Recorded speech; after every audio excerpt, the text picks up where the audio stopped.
आइए अब हम देखते हैं वैद्युत द्विध्रुव की निरक्षीय या अनुप्रस्थ स्थिति में वैद्युत क्षेत्र की तीव्रता। जो बच्चे इसके पहले की वीडियो नहीं देखे होंगे, वैद्युत क्षेत्र की वैद्युत द्विध्रुव की अक्षीय स्थिति में वैद्युत क्षेत्र की तीव्रता, उसको देख लेंगे। वहां अक्षीय स्थिति में कैसे निकाला गया है तो उससे और अधिक क्लियर होगा कि निरक्षीय स्थिति में वैद्युत क्षेत्र की तीव्रता कैसे निकाली जाती है। उसमें कुछ एक तो लास्ट में इंपॉर्टेंट पॉइंट्स बताए हैं, उसको भी आप लोग नोट किए रहिएगा। आइए अब हम लोग देखते हैं कि निरक्षीय स्थिति में या अनुप्रस्थ स्थिति में कैसे निकाला जाता है वैद्युत क्षेत्र की तीव्रता। तो कैसे इसको निकालने के लिए निरक्षीय स्थिति क्या होती है? इक्वेटोरियल पोजीशन, इक्वेटोरियल और ब्रॉड साइड ऑन पोजीशन क्या होती है? एक्चुअली ये धन आवेश है, ऋण आवेश है, इसका केंद्र O है। इसके केंद्र O पर यदि किसी समतल की परिकल्पना की जाए तो उस समतल पर कोई भी रेखा खींचें, जैसे यह रेखा खींच दी है जो कि बिंदु O से होकर जाता है, तो यह निरक्ष कहलाए। केवल एक ही निरक्ष नहीं होगा, इनफाइनाइट निरक्ष हो सकते हैं। कोई भी लाइन O से होकर खींचते, O से होकर जाते हुए खींचिए, ऐसे या ऐसे या ऐसे, ये सभी की सभी लाइन चुंबकीय निरक्ष होंगी। सॉरी, चुंबकीय निरक्ष नहीं, इस वैद्युत द्विध्रुव के लिए निरक्ष का काम करेगी। कुछ देर तक के लिए मान लीजिए कि यह वैद्युत द्विध्रुव है जिसका एक सिरा या सिरा पॉजिटिव है, ये सिरा निगेटिव है। तो यहाँ पर जो रेखा लंब डाल दी जाएगी, चाहे वो इस डायरेक्शन में हो, इस डायरेक्शन में हो, नीचे हो या हमारी तरफ हो, ऊपर नीचे किसी जिस प्लेन की कल्पना करेंगे, इस प्लेन पर कोई भी लाइन खींच ली जाए, उस तल पर कोई भी लाइन खींच ली जाए जो इसके बिंदु O से होकर जाती हो या जो इसके केंद्र से होकर जाती हो, वह निरक्ष होगी। कभी कभी ऐसा लगता है कि केवल एक ही रेखा पर हमको बनाने में आसानी होती है तो हम यहाँ पे निकाल देते हैं, लेकिन कोई भी इमेजिनेशन हो सकता है। इन दोनों को मिलाने वाली रेखा के लंब यह भी हो सकता है, हम यहाँ भी निकाल सकते हैं, इस तल में भी निकाल सकते हैं। लेकिन चूंकि यह तल व्हाइट बोर्ड के तल में नहीं होगा, इसलिए वहां पे हमको कैलकुलेशन करने में आसानी नहीं होगी। कैलकुलेशन हमको इस तल में ही करना है, इसलिए हम निरक्षीय रेखा पर या निरक्षीय तल में हम जो है निकालने चल रहे हैं वैद्युत क्षेत्र की तीव्रता। इसके लिए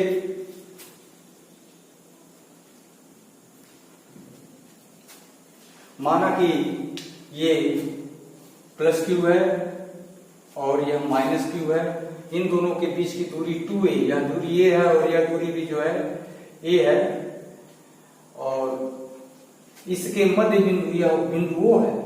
इसका जो केंद्र है O है, इस द्विध्रुव का केंद्र O के एक लंब एक रेखा हमने खींच लिया। इस रेखा पर कहीं कोई बिंदु ले लीजिए, यहाँ, नीचे भी आप ले सकते हैं।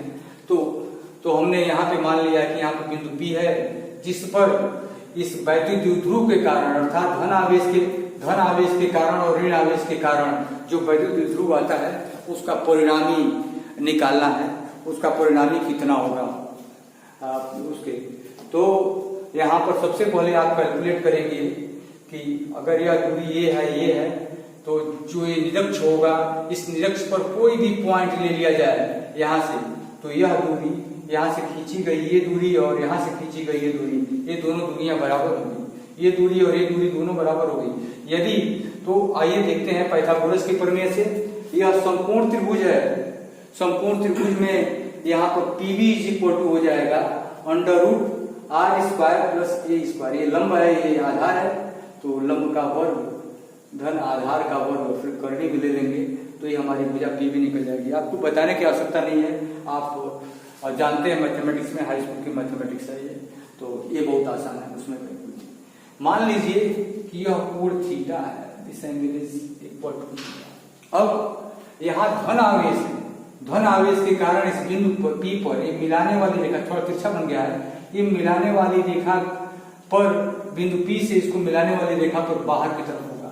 देखिए यहाँ पर लिखा गया है E+Q, अर्थात ये जो है धन आवेश के कारण वैद्युत क्षेत्र की तीव्रता है। यहाँ माइनस आवेश है, ऋणात्मक आवेश है, ऋणात्मक आवेश के कारण वैद्युत क्षेत्र की तीव्रता अंदर की तरफ होती है, खींचते हुए होती है। इसलिए बिंदु P को इससे मिलाइए और इधर की तरफ एक रेखा खींच दीजिए। आप जानते हैं कि यह दूरी भी जो हो जाएगी √r² + a²। क्योंकि फार्मूला एक होता है E = 1/4 pi epsilon naught Q upon R square. Q और यह क्यू मैग्नीट्यूड में बराबर है, परिमाण में बराबर है, तो ये तीनों चीजें बराबर होंगी। यदि ये नीचे वाला बराबर हो जाए तो ई की वैल्यू, ई का परिमाणात्मक मान जो है वो बराबर होगा। तो परिमाणात्मक मान बराबर करने का मतलब क्या है कि इसका मैग्नीट्यूड इसके मैग्नीट्यूड के बराबर होगा। यहाँ पर तो यहाँ ई प्लस क्यू है और ई माइनस क्यू, यहाँ पर आर दूरी कहने का मतलब कि यह दूरी, या प्लस क्यू आवेश से ये दूरी और माइनस क्यू आवेश से ये दूरी, ये दोनों दूरियां बराबर हैं। इसलिए ई plus Q E minus Q के परिमाणात्मक मान के बराबर होगा। चूंकि इनकी डायरेक्शन बराबर है इसलिए हम कहेंगे कि vector E plus Q is not equal to vector E minus Q. Vector के रूप में जब लिखेंगे तो दोनों बराबर नहीं होंगे। उनका वेक्टर सम कैसे ज्ञात किया जाता है इसको भी अभी हम आपको बताते हैं। तो पहले ई प्लस क्यू की वैल्यू कितनी होगी, आइए जरा देखते हैं। E plus Q is equal to 1/4 pi epsilon naught Q upon R square, यहां से यहां के बीच की दूरी का स्क्वायर, तो ये जो है under root R square plus A square का स्क्वायर करेंगे तो ये आपका आ जाएगा 1/4 pi epsilon naught Q upon R square plus A square. यह हो गया ई प्लस क्यू। हमने इसको निकाला प्लस क्यू के कारण वैद्युत क्षेत्र की तीव्रता। इसी तरीके से माइनस क्यू के कारण जब निकालेंगे यहाँ पर सेम, सभी चीजें सेम है तो इसके कारण भी वही आ जाएगा। यहाँ पर E minus Q is equal to 1/4 pi epsilon naught Q upon R square plus A square. जैसे ऊपर वाला निकाला गया है वैसे नीचे वाला निकाला गया। अब आइए इन दोनों को जोड़ते हैं सदिश विधि द्वारा। अगर यहाँ पर इसके समानांतर एक क्षैतिज रेखा खींच दिया जाए तो ई प्लस क्यू का कंपोनेंट, तो यह कोण जो है थीटा है तो यह कोण भी थीटा होगा। ये दो समांतर रेखाएं हैं और एक करस्पॉन्डिंग एंगल है, संगत कोण है, तो ये दोनों बराबर होंगे।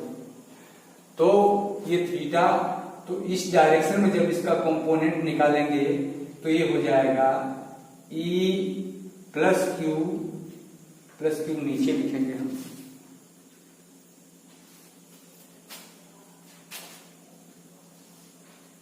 इसका जो कंपोनेंट होगा ई प्लस क्यू कॉस थीटा, और ये वाला कंपोनेंट और ये वाला कंपोनेंट इसका जो हो जाएगा, इसका जो लंबवत घटक हो जाएगा ई प्लस क्यू साइन थीटा। जो थीटा से जुड़ा हुआ होता है वो कॉस थीटा होता है। और यहाँ पर देखिए ये एकांतर कोण होते हैं, ये और यहाँ पर ये समद्विबाहु होते भुज, ये भुजाएं दोनों भुजाएं बराबर हैं, तो अगर यह कोण थीटा है तो यह भी थीटा हो जाएगा, तो ये भी क्या हो जाएगा, थीटा हो जाएगा। एकांतर कोण बराबर होते हैं, जो समांतर रेखाओं को तिर्यक रेखा काटती है तो ये उससे हुआ है। तो अगर यह ई माइनस क्यू है तो इसका जब इस डायरेक्शन में निकालेंगे तो इसी के ऊपर जाएगा, ठीक। तो ये दोनों मिलकर के बड़े होंगे, फिलहाल मैंने अभी बड़ा बनाया नहीं है। ये हो जाएगा E minus Q cos theta, और इसका लंबवत घटक जो हो जाएगा इस डायरेक्शन में हो जाएगा, ये हो जाएगा E minus Q sine theta. अब अभी आप देख रहे हैं E plus Q is equal to E minus Q, ये दोनों वैल्यूज बराबर हैं और ये साइन थीटा की वैल्यू दोनों के लिए बराबर हो जाएगी। तो जब साइन थीटा की, इसका मतलब ये जो वर्टिकल कंपोनेंट्स हैं ये एक दूसरे को कैंसिल कर देंगे, तो जो टोटल रिजल्टेंट या परिणामी वैद्युत क्षेत्र हो जाएगा बिंदु P पर परिणामी वैद्युत क्षेत्र, बिंदु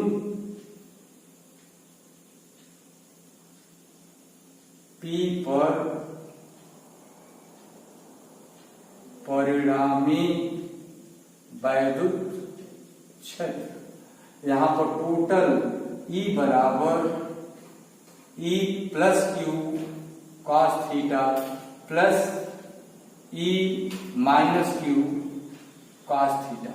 चूंकि E plus Q E minus Q के बराबर है तो हम लिख सकते हैं, इसको लिखने के क्रम में तो हम सोच रहे हैं कि इसको मिटाया जा सकता है। ये तो हेडिंग दी हुई थी। बच्चों की ये शिकायत है कि मैं छोटा लिखता हूं तो दिखाई नहीं देता है, इसलिए मैंने थोड़ा बड़ा लिखने का प्रयास किया और इतना बड़ा लिखा कि हेडिंग से ही आधा व्हाइट बोर्ड हमारा भर जा रहा है। तो आइए अब जरा हम लोग इसका कैलकुलेशन करते हैं। E plus Q cos theta और E माइनस क्यू, तो यहां पर जब हम इसकी वैल्यू रखेंगे तो यहां पर हो जाएगा E is equal to E plus Q cos theta plus, चूंकि बराबर है E minus Q E plus Q के बराबर है, तो यहां पर लिखा जा सकता है E plus Q cos theta, यहां पर 2 times E plus Q into cos theta. अब आइए जरा हम लोग cos थीटा की वैल्यू निकालें। पहले 2 लिख लीजिए, E की वैल्यू लिखते हैं हम कितना, E प्लस क्यू की वैल्यू हम लिख लेते हैं 1 अपान 4 पाई एप्सिलॉन नॉट और Q upon R square plus A square, ये हो गया। cos थीटा की वैल्यू हम लिखते हैं, इसी ट्रायंगल में ले लीजिए, ट्रायंगल POB में ये थीटा है, तो cos theta is equal to base upon hypotenuse होता है। इट मीन्स या आधार बटे कर्ण, तो आधार बटे कर्ण जब निकालेंगे तो A अपान अंडर रूट, यहां पर बगल में लिख देते हैं हम cos theta is equal to OB upon PB। OB की वैल्यू है A upon under root R square plus A square, तो यहां पर हो जाएगा A upon R square plus A square. यह अंडर रूट में है तो इसकी घात यहाँ पे हम क्या लिख सकते हैं, हाफ। यहाँ पर घात 1 है, यहाँ पर इसकी घात हाफ है, तो 1 और हाफ जोड़ेंगे तो 3/2 हो जाएगा। तो इसको कैसे लिख सकते हैं हम, इसको लिख सकते हैं 2 टाइम्स, या 2 मत लिखिए, 2 को अभी एडजस्ट करेंगे हम, 1 upon 4 pi epsilon naught, 1 upon 4 pi epsilon naught, ये हो जाएगा Q into 2A upon R square plus A square whole to the power 3/2, ये हो गया। E इज इक्वल टू, आप जानते हैं कि Q इंटू 2A क्या होता है, P के बराबर होता है, वैद्युत ध्रुव आघूर्ण P, तो इलेक्ट्रिक फील्ड की इंटेंसिटी E हो जाएगी। आइए इसको हम ऐसे लिखते हैं, ऐसे बता दे रहे हैं कि हम इसको यहां पे लिख रहे हैं, E is equal to 1 upon 4 pi epsilon naught P upon R square plus A square whole to the power 3 upon. यह एक बहुत इंपॉर्टेंट फार्मूला है, इसको एज इट इज लर्न करना चाहिए, याद रखना चाहिए जैसे कि तैसे। लेकिन वास्तविकता क्या है, जो जिस पर ज्यादा जो फार्मूला जिस पर ज्यादा न्यूमेरिकल सॉल्व किए जाते हैं वह जो है, यदि R is very very greater than A, तो यह A स्क्वायर और छोटा हो जाएगा। ये कोई छोटी संख्या दशमलव में है, और जब इसका स्क्वायर करते हैं तो वो अपने से भी छोटी हो जाती है, क्यूब करेंगे तो और छोटी हो जाएगी, उसकी घात जितनी बढ़ाते जाएंगे उतना छोटा होता चला जाएगा। इसलिए यहाँ पर इसको छोड़ दिया जाएगा, और छोड़ा जाएगा तो R square to the power 3 upon 2, तो 2 से 2 कैंसिल हो जाएगा, R क्यूब हो जाएगा। तो जो फार्मूला बनेगा हो जाएगा E is equal to 1 upon 4 pi epsilon naught P upon R cube. और अब हम इसकी डायरेक्शन देखें। डायरेक्शन देखने के लिए देखिए बहुत अच्छी चीज डायरेक्शन इसकी, ये क्षैतिज दिशा में है और इस साइड में है, यानी ये भी क्षैतिज ही है और B से A की तरफ है, तो डायरेक्शन लिखा जा सकता है BA दिशा में।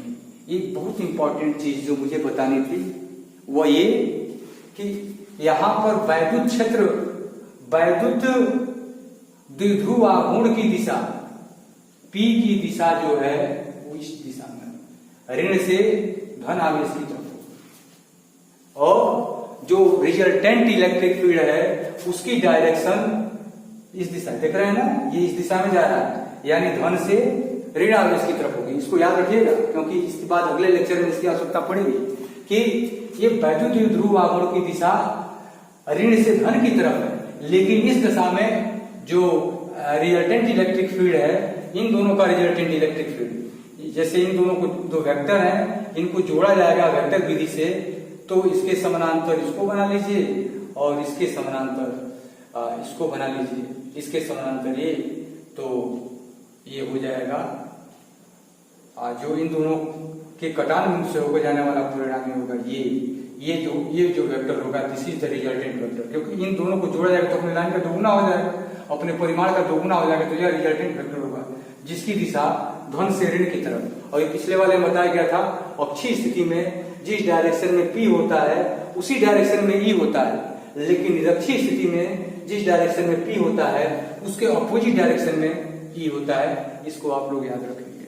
अब हम चलते हैं वैद्युत द्विध्रुव के कारण किसी भी स्थिति में वैद्युत क्षेत्र की तीव्रता।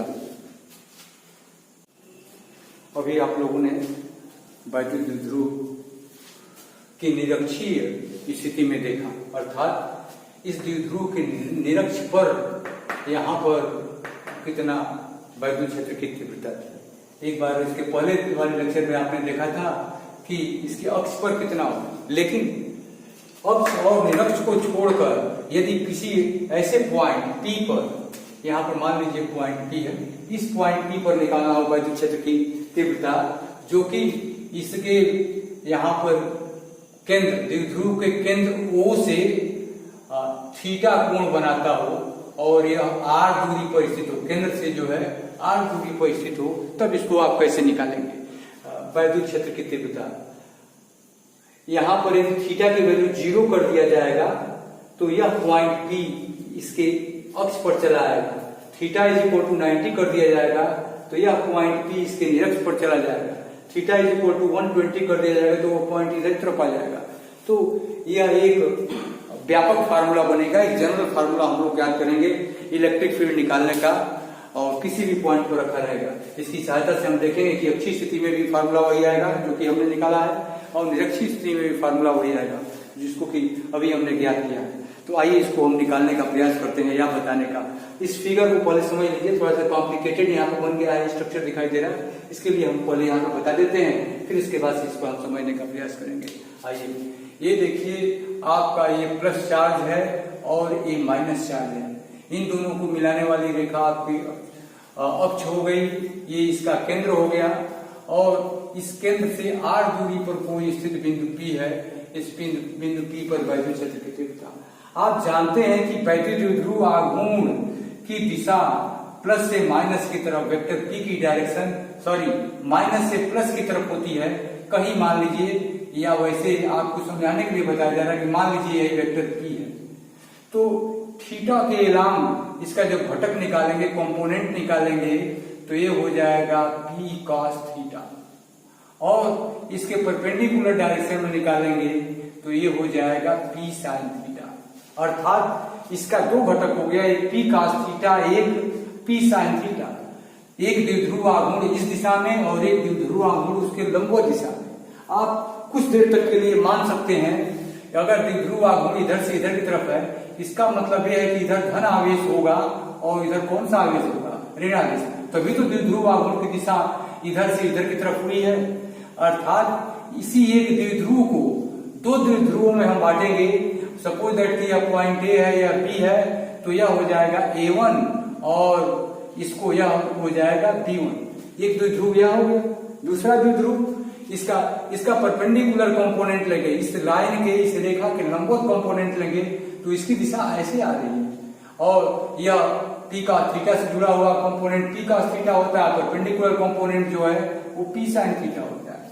तो ये P sin थीटा जो लंबवत घटक है P sin थीटा होगा, इसकी डायरेक्शन इधर की तरफ है। इसका मतलब ये है कि इसको मिलाने वाली रेखा के कहीं इधर की तरफ, ये इधर ऋण आवेश है और इधर क्या है, इधर धन आवेश है। अब देखिए, एक ही द्विध्रुव दो द्विध्रुवों में बटा हुआ हम मान सकते हैं इसके घटक के आधार पर। तो अब इसके कारण ये P cos थीटा है और P cos थीटा के कारण इस बिंदु P पर, तो चूंकि P cos थीटा इसी रेखा पर स्थित है, इसलिए यहां पर जब निकालेंगे तो अक्षीय स्थिति यह होगी। और आपको पता है कि अक्षीय स्थिति में जिस डायरेक्शन में P की डायरेक्शन होती है या जो वैद्युत ध्रुव गुण की जो दिशा होती है वही यहां पर इसकी दिशा होगी, वैद्युत क्षेत्र की दिशा होगी E1। और E1 की वैल्यू कितनी होगी? E1 की वैल्यू होगी E1 is equal to 1/4 pi epsilon naught P cos theta upon R cube. क्यों? R की डिस्टेंस दिया है। क्यों P cos थीटा यहां पर क्यों रखा? क्योंकि अक्षीय स्थिति में फार्मूला होता है 2P cos theta upon R cube. क्यों? क्योंकि अक्षीय स्थिति में फार्मूला होता है E is equal to 1/4 pi epsilon 0 2P upon R cube. तो अक्षीय स्थिति में ये जो है इस अक्ष के एलॉन्ग केवल वेक्टर P न होकर के पूरा जो वैद्युत ध्रुव गुण है वह P cos थीटा है। तो P cos थीटा के जगह पर यहाँ पर 2P cos थीटा हो जाता है, क्योंकि अक्षीय स्थिति में जो फार्मूला आता है E is equal to 1/4 pi epsilon naught 2P upon R cube. अभी आपको निकाल के दिखाया गया, पिछले वाले अभी नहीं पीछे वाले लेक्चर में अक्षीय स्थिति में कैलकुलेट करके दिखाया गया था, उसको आप लोग देख लेते। अब चूंकि इसकी डायरेक्शन वही थी या इसी की डायरेक्शन में इसी को मिलाने वाली रेखा को, या यूं समझे कि ये जो डाइपोल था जो आपने काल्पनिक डाइपोल मान रखा है इसके अक्ष पर था तो 2P अपॉन R थी। अब क्या करेंगे? एक दूसरा काल्पनिक डाइपोल यह माना गया है, वैद्युत ध्रुव ये माना गया है, इसके लंबवत है तो यह इसके डाइपोल के निरक्ष पर स्थित होगा, अर्थात इधर माइनस और प्लस का मिड पॉइंट होगा। बनाते समय थोड़ा छोटा हो गया बड़ा हो गया, उसको आप केयर नहीं करेंगे, बस समझने की कोशिश करेंगे। ये P sin थीटा ये इसकी परपेंडिकुलर डायरेक्शन है। तो अभी पिछले लेक्चर में नहीं, अभी जो मैंने लेक्चर में बताया है कि अगर इसमें P की डायरेक्शन इधर की तरफ होगी तो यहाँ पर वैद्युत क्षेत्र की दिशा इसके परपेंडिकुलर डायरेक्शन में होगी। इसको मान लीजिए E2। इसके कारण अभी पीछे वाला, इसके ठीक पीछे वाला अभी आपने देखा है, निरक्षीय स्थिति में बताया गया है कि जिधर P की डायरेक्शन होती है, P मतलब वैद्युत ध्रुव गुण की जिधर दिशा होती है उसके अपोजिट डायरेक्शन में, पैरेलल भी होती है अपोजिट डायरेक्शन में। तो जब अपोजिट डायरेक्शन में लेंगे तो that will be perpendicular to the vector E1। इस पूरे चीज का खाका यहाँ पर खींचा गया है और बनाया गया है, दिखाया गया है। ये जो मैंने बनाया है, बना करके यही सब दिखाने का प्रयास किया है इसमें, यहाँ पे आप समझ गए होंगे। उस पे बनाते तो सभी एक दूसरे में घाल मेल हो जाता है यहाँ पर, इसलिए मैंने यहाँ बना दिया। देखिए यहाँ पे पॉइंट बना करके यहाँ निगेटिव पॉजिटिव चार्ज दिखाने की मैंने कोशिश की है। तो यह इसके निरक्ष पर है, तो यह E2 है, ये E1 है। E1 की वैल्यू हमने ज्ञात कर लिया, लेकिन निरक्ष पर क्या होता है? निरक्ष पर जो फार्मूला होता है E2 इज इक्वल टू, अभी तो इसमें हमने ये दिखलाया, ये दूरी A है और यह दूरी भी A है, मैंने दिखाया नहीं है, फिलहाल जब आवश्यकता पड़ेगी तो दिखाया जाएगा। आइए E2 की वैल्यू क्या होगी? E2 की वैल्यू होगी 1/4 pi epsilon naught P upon R cube होता है, क्योंकि ये इसके निरक्ष पर स्थित है, इक्वेटोरियल लाइन पर स्थित है। तो यहाँ पर P की वैल्यू है कितना? ये आपने देखा कि P sin थीटा है, तो P sin theta upon R cube. ये E1 है, ये E2 है, ये एक दूसरे से 90 डिग्री के कोण पर है, ये और ये। अतः बिंदु P पर परिणामी वैद्युत क्षेत्र कितना हो जाएगा?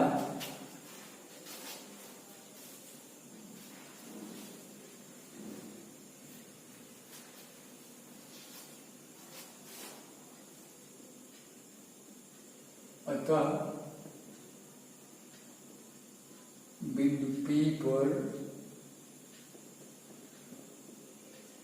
परिणामी वैद्युत क्षेत्र E बराबर √ E1 square plus E2 square plus 2 E1 E2 cos 90, दोनों के बीच का पूर्ण अपेंस है।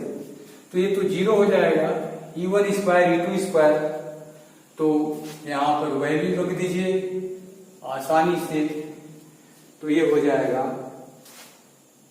1/4 pi epsilon naught 2p cos theta upon r cube, 2p cos theta upon r cube का स्क्वायर प्लस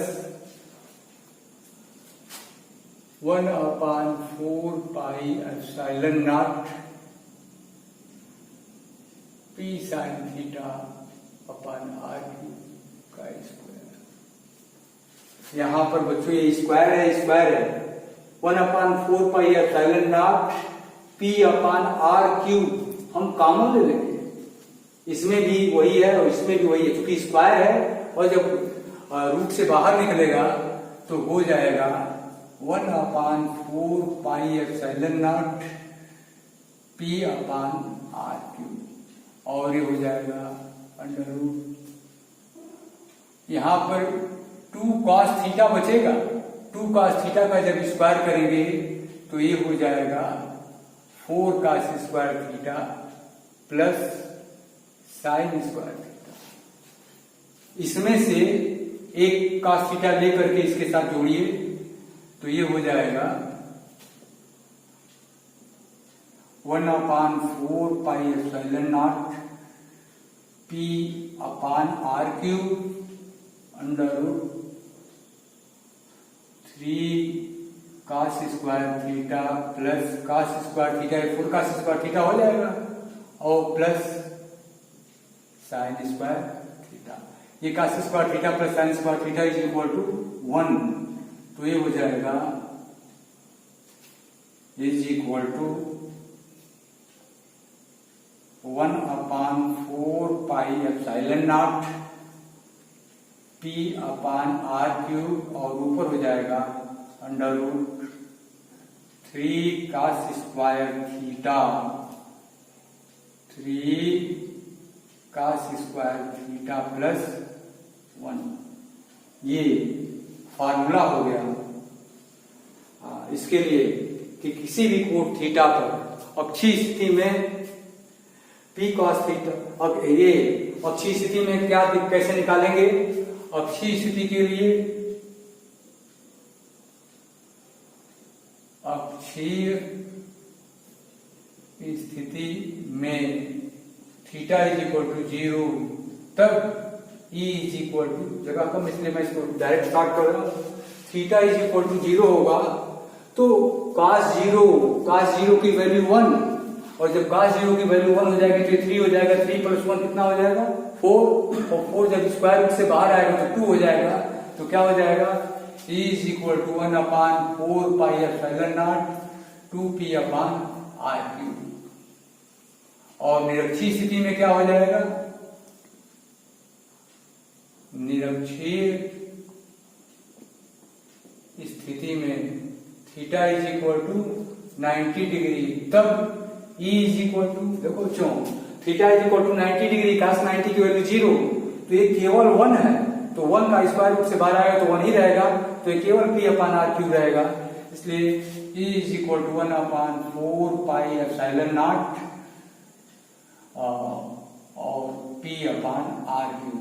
इस तरीके से इस फार्मूले से आपने किसी भी बिंदु वाले फार्मूले से या व्यापक स्थिति वाले फार्मूले से आपने अक्षीय स्थिति में भी फार्मूला ज्ञात कर लिया और निरक्षीय स्थिति वाले में भी फार्मूला ज्ञात कर लिया। एक इंपॉर्टेंट चीज या ध्यान देने योग्य बात यह भी है कि यदि कोई आवेश अकेला आवेश रहता था प्लस q, तो यहां से r दूरी पर वैद्युत क्षेत्र की तीव्रता जब निकालते थे E is equal to 1/4 pi epsilon 0 q upon r square, अर्थात E is proportional to 1/r square, दूरी के वर्ग के बिल्कुल अनुपाती। लेकिन जब यही वैद्युत ध्रुव हो जा रहा है तो E is proportional to 1/r cube. यहां पर देखिए फार्मूला, E is proportional to 1/r cube. ये दोनों में एक डिफरेंस भी है, एक अंतर भी है। आज इतना ही।